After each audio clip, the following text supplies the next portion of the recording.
اهلا وسهلا بيكم متابعيني الاعزاء وحكايه جديده من حكاوي الكيلاني. النهارده انا هتكلم في موضوع مهم جدا، وهو موضوع الجيش المصري ووجوده النهارده في الصومال. والتحركات اللي هي برضه في سيناء، وتحركات الجيش الاسرائيلي وتحركات الجيش المصري، وان مثلا الجيش المصري راح هناك يأمن مثلا عشان موضوع سد النهضة او كده. في ناس مثلا تقول هو النهارده لسه الجيش المصري جاي النهارده يتحرك متأخر وما ضربش من سنين موضوع سد النهضة.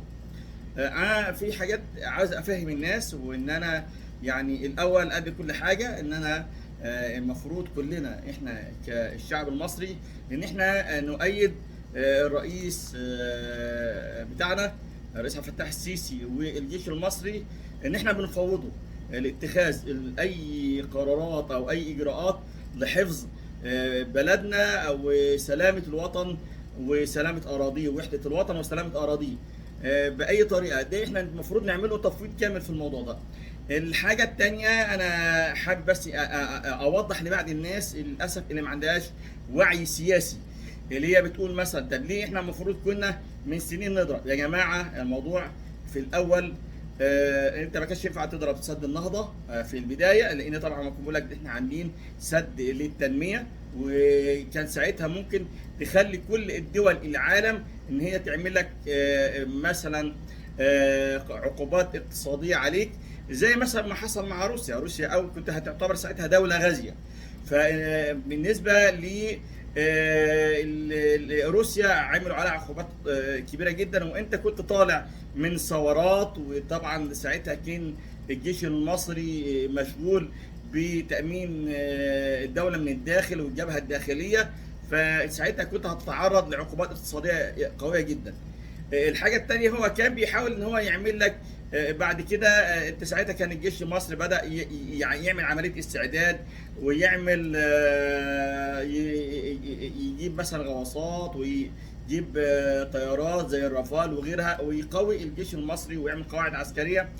وكان ساعتها هم بيحاولوا ان هم ياثروا علينا اقتصاديا من خلال الازمات اللي كانت بتحصل علينا، وان هم حاولوا يشغلوك بفتح كذا جبهه عليك، من سواء من جبهه بتاعه ليبيا واشعال يعني القلاقل فيها والكلام ده. فكان بيحاول ان هو يعني يشغلك من الجهه الثانيه شويه، مثلا من خلال موضوع اسرائيل. وانا بعتقد ان في تعاون ما بين الجيش الاسرائيلي واثيوبيا، وان هو بيحاول يعمل لك عمليه ان هو يشغلك هناك في موضوع ليبيا، في موضوع عفوا كمان غير ليبيا يشغلك من خلال موضوع اثيوبيا. يعني في تنسيق ما بين ابي احمد وما بين اسرائيل، ان هو يحاول يخنقك من فوق.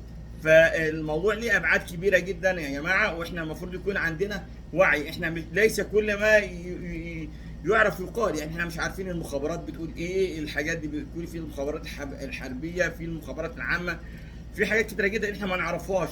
في ناس يقول لك يا عم ادخل اضرب غزه واضرب وبتاع. ما ينفعش. انت في كان عندنا الاول حاجه اسمها منطقه جي، ما في اتفاقيه سلام مع اسرائيل، ما ينفعش تدخل، ما ينفعش حاجات كتيره جدا تعملها. ده كلام ناس على القهاوي. طبعا احنا لينا يعني كانوا الاول بيحاولوا برضه ان هم يعملوا عمليه استفزاز، ان الجيش المصري يدخل على طول مع مثلا مع اسرائيل، وكان يحصل عمليه تهجير للفلسطينيين اشقائنا هناك في، ويعملوا عمليه تصفيه القضيه الفلسطينيه من خلال تهجير كل الفلسطينيين اتجاه سيناء. وانا متوقع الفتره اللي جايه ان هم يحاولوا يعملوا عمليه تهجير ما بين الفلسطينيين اتجاه الاردن، ويحاولوا دلوقتي يقول لك على محور فيلادلفيا، ويحاولوا ان هم يعني يستدرجوا الجيش المصري. لكن الحمد لله كان في وعي خلال الفتره اللي فاتت دي، والجيش المصري كمان الحمد لله النهارده دخل بكامل معداته في سيناء. النهارده كنا شايفين امبارح رئيس الاركان على الحدود مع سيناء. والحمد لله يعني كان المنطقه جيم دي يا جماعه اللي ما يعرفش الناحيه التاريخيه ان ما كان ممنوع الجيش المصري اساسا يدخل سيناء المنطقه جيم بمعداته، ومنطقه ده باسلحه خفيفه. فالحمد لله الجيش المصري النهارده دخل. ففي حاجه اسمها اقتصاد الحرب يا جماعه. اقتصاد الحرب ده ان انت لازم تكون مجهز لكل حاجه، مجهز المواد الغذائيه ومجهز الحاجات دي ان انت تقدر تغطي، لان انت خلال الفتره اللي فاتت دي ما حدش وقف جنبك، يعني ما حدش واقف جنبك حتى بعسكري ومروري يعني. فانت النهارده لازم يكون يعني النهارده زي ما قلنا اهم حاجه في الحروب هي موضوع الاقتصاد. واحنا زي ما قلنا شفنا موضوع اللي بيحصل مع روسيا، عقوبات اقتصاديه، وروسيا من اغنى دول العالم وثاني اقوى جيش على مستوى العالم، ورغم كده شفنا ان في تم اختراق منطقه في روسيا خلال الشهر اللي فات. عشان كده الموضوع لازم يكون فيه استعداد كبيره جدا، واحنا لازم يكون عندنا ثقه في الجيش بتاعنا وفي قادتنا.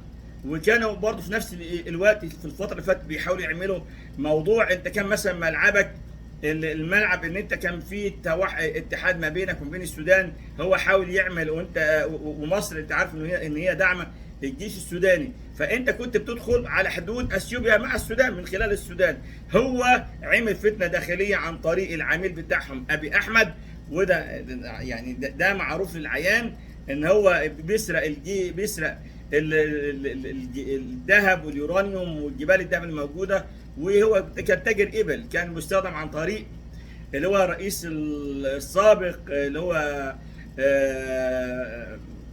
بتاع السودان اللي هو البشير، وفي نفس الوقت كان بيحاول ان هو يعني يعمل عمليه ايه ان هو ضد الجيش السوداني. فلما عمل انقساب اول حاجه عمل حاجتين، ان هو خلى السودانيين يجوا عندنا تمام، وعمل عمليه ضغط على الاقتصاد المصري والكلام ده، وفي نفس الوقت يصير في تراشق ما بين السودانيين والمصريين والكلام ده، يبقى الجبهه السودانيه اللي ما بينك وما بين السودان الاتحاد تصير في عداوه بينك وبين الاخوه السودانيين الضيوف اللي موجودين عندنا في مصر. لازم يكون يا جماعه يكون عندنا وعي سياسي للموضوع.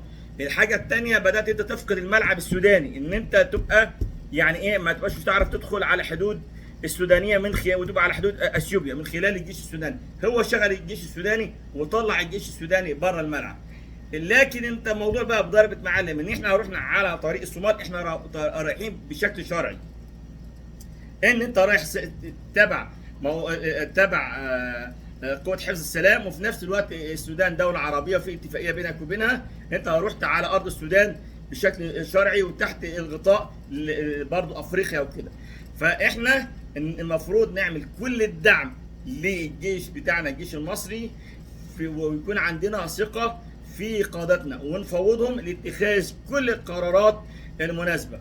ولذلك ان شاء الله يعني، وفي نفس الوقت اسرائيل بتحاول انها تضغط انها تدخل من جهه فيلادلفيا دلوقتي وعلى الحدود، وان شاء الله المفروض احنا كلنا كدول عربيه والشعب المصري ان احنا نقف جنب الجيش المصري ضد ما يحاك ضد الدول العربيه باثاره الفتنه، شويه هنا شويه هنا شويه هنا. وزي ما انتم شايفين اللي بيحصل خلال السوشيال ميديا. انا بعلن دعمي لرئيسي وللجيش المصري ونفوضه ان هو يعني ياخد القرارات اللي تحمي وحده الوطن وسلامه اراضيه. ولازم يا جماعه يكون عندنا وعي وعندنا من الثقافه، مش الناس يقول لك كان زمان المفروض يقدر يا عم انت قاعد على قهوه في حاجه. موضوع كبير جدا، موضوع دخول الحرب ده قرار مش سهل جدا، موضوع صعب جدا جدا جدا، واحنا اساسا عندنا اقتصادنا مش بتحمل وعندنا مشاكل اقتصاديه. هو كان بيضغط عليك من الناحيه الاقتصاديه وفتح زي ما قلنا حواليك جبهه على حدودك من اتجاه السودان، جبهه مفتوحه وفيها قلاقل، عندك جبهه من خلال ليبيا، عندك من اتجاه اسرائيل، وكمان بيضغط عليك من الجهه الثانيه من خلال ابي احمد في هناك، ان هو بيحاول كان يعمل قاعده عسكريه، وان هو قد ايه مجرم، وان هو كمان بيحاول ان هو يدخل يعمل قاعده عسكريه هناك في ارض الصومال. ولكن حتى جيبوتي قالت احنا نديله منفذ بحري، ولكن هو عاوز منفذ عسكري، يعمل قاعده عسكريه في ارض الصومال اللي هي اساسا اقليم الصومال لاند اللي هي منفصله عن الصومال. وفي نفس الوقت انا توقعات ان مجرد وجود الجيش المصري على في الصومال ده هيدي قوه للجيش الصومالي، وهيبدا يحصل عمليه قلاقل داخل اثيوبيا نفسها. عندنا في جماعه التجاريه، في جماعه الامهره، في دول كلهم كانوا اساسا متمردين على ابي احمد وعلى الجيش الفيدرالي. يعني انا متوقع ان وجود الجيش المصري وجوده هناك في الصومال هيسبب ان ممكن تحصل بعض الثورات، الحاجات الداخليه. ولو ابي احمد فكر هتلاقي الحمد لله خلال الفتره اللي فاتت دي في بدات الدول العربيه انها يعني تتوحد مع مصر، انها تدعم مصر حتى ضد اللي بيقولوا النتن في خلال الفتره اللي فاتت دي، واتهامه لمصر انها بتدخل اسلحه لغزه. وان شاء الله ربنا ينصر بلدنا مصر ويحفظ كل الدول العربيه من شر الفتن والقلاقل اللي كانت بتحصل خلال الفتره اللي فاتت دي. وربنا ينصر مصر ويحفظ كل الدول العربيه. ونشوفكم على خير، والى اللقاء في لايف جديد وحكايه جديده من حكاوي الكلاب في رعايه الله.